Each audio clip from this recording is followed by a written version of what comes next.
Halo teman-teman, apa kabar Anda?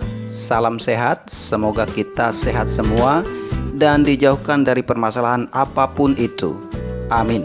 Oke teman-teman, di dalam tayangan ini kita akan mengunjungi dan mengulas beberapa informasi mengenai sebuah rumah adat yang tidak asing lagi di telinga kita, yaitu rumah betang atau rumah radang atau rumah panjang yang ada di Desa Saham, Kecamatan Sengah Temila, Kabupaten Landak. Jangan kemana-mana dulu ya, yuk kita intro dulu.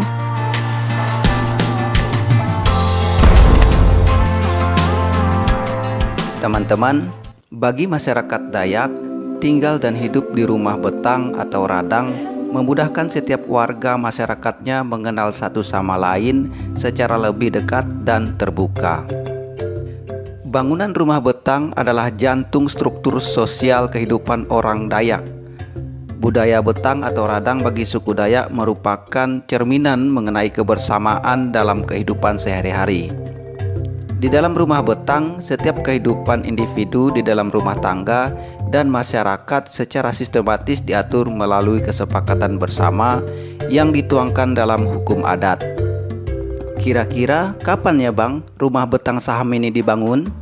Rumah betang Saham dibangun pada tahun 1875 dengan tinggi bangunan kira-kira 2 meter dan panjang kira-kira kurang lebih 186 meter dan 35 jumlah pintu kamar.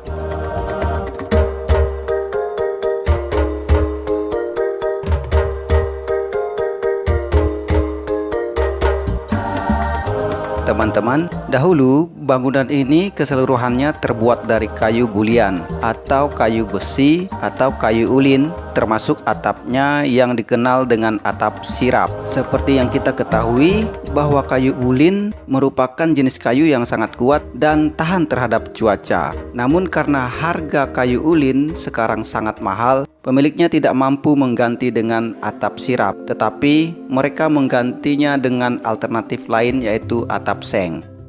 Rumah radang Saham ini masih dihuni oleh masyarakat Desa Saham. Ada sekitar kurang lebih 200 jiwa dan 35 kepala keluarga menempati rumah radang ini. Mereka tidak ingin rumah yang menjadi warisan nenek moyang mereka hanya berakhir sebagai objek wisata, namun kehilangan jati diri sebagai rumah tempat berlindung seluruh anggota keluarga.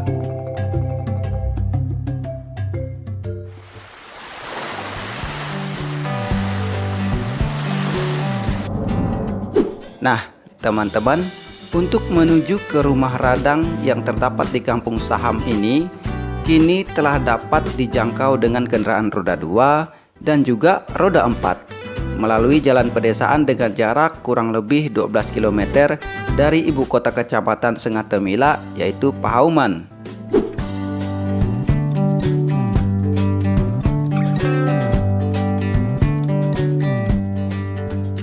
Teman-teman, pembangunan rumah radang ini mempunyai makna filosofi tersendiri yang menggambarkan sifat toleransi dan kebersamaan antar anggota keluarga.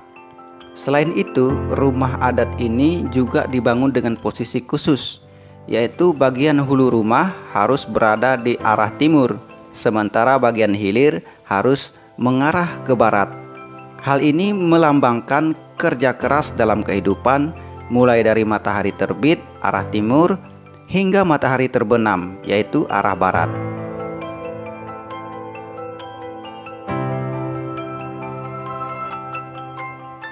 Apa sih Bang fungsi rumah radang ini?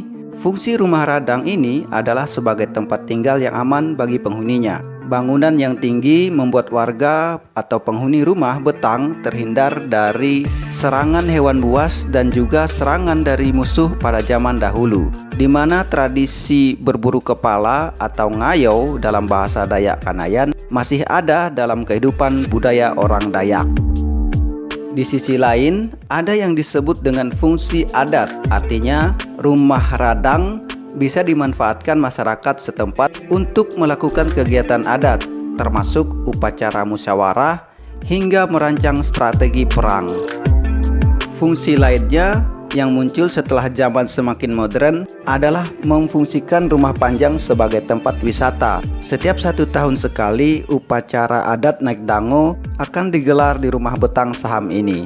Upacara naik dango adalah upacara adat bagi orang Dayak untuk bersyukur kepada Tuhan atas hasil panen padi atau pertanian mereka. Di dalam rangkaian upacara ini akan diperlombakan berbagai macam perlombaan kearifan lokal seperti tarian, menganyam, sumpit, dan lain-lain.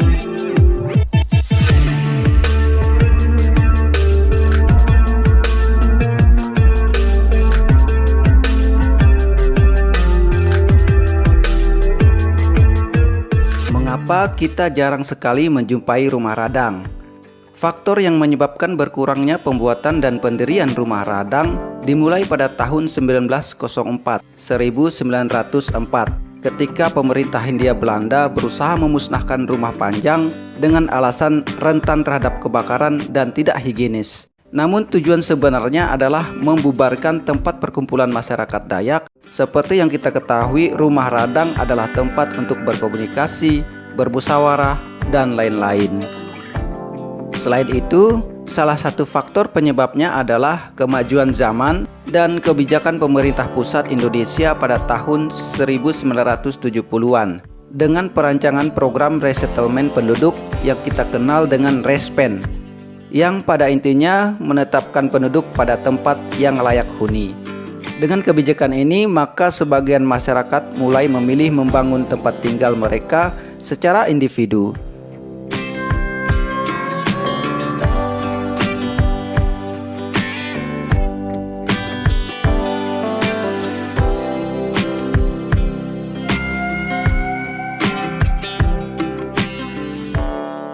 Nah, teman-teman, sekian dulu ya sedikit ulasan informasi mengenai rumah radang saham secara khusus mewakili rumah radang yang ada di Kalimantan.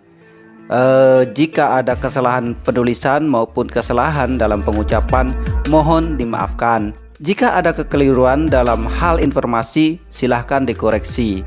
Jangan lupa tinggalkan komen, like, dan juga share video ini agar kita tetap semangat ngontennya bang. Hehe. Akhir kata, selamat beraktivitas dan salam sehat kepada kita semua.